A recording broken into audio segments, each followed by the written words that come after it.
Okay, today I'm going to show you how to do the satin stitch.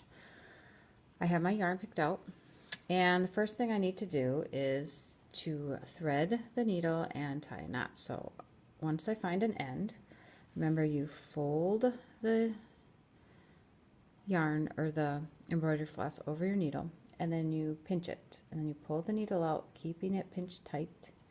Then you go to the eye of the needle, and then you can either wiggle or place it over the top and then slowly release your fingers while you're pushing the thread through, and then you get a loop. That loop is what you grab to get it on the needle.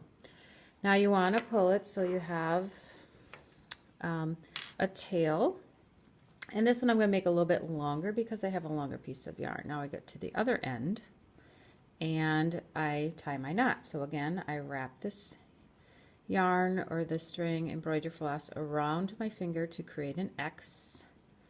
Okay, and then I'm going to roll it with my thumb where the X is. I'm going to push pretty hard to kind of roll it off, and it keeps twisting and twisting, and that's what you want.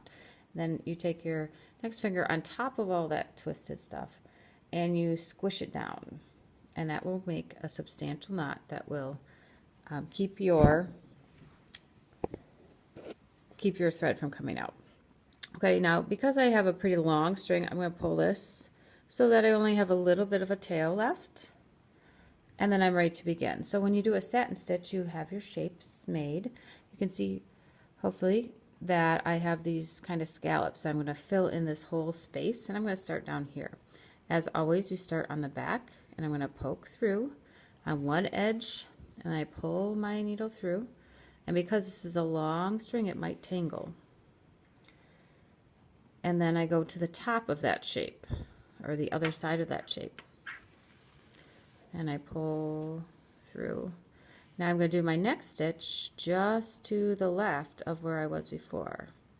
So you can see the needle coming up, pulling it through, and then going to the next one. It's important to not pull this string really tight. If I do that, then it's going to kind of buckle my stitching. So I'm holding it with my two fingers and I'm working within my pinchers. I do the next one,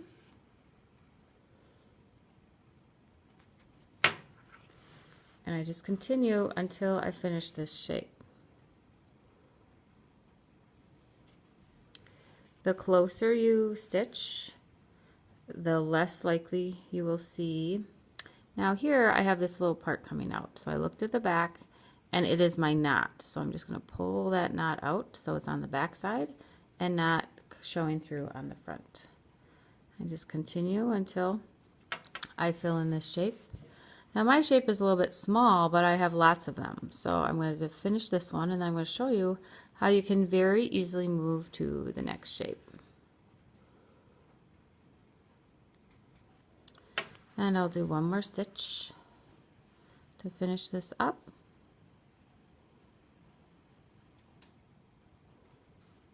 Always coming up on the bottom and going down on the top side. And now I have this first little scallop stitched.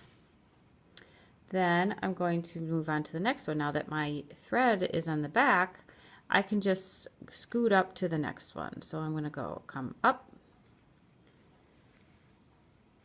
So I'm making that transition in the back. So it's a longer stitch in the back, but then I have my string and I'm all set to go in the front. Then I go to the top one and just continue this until I finish my spaces. Close.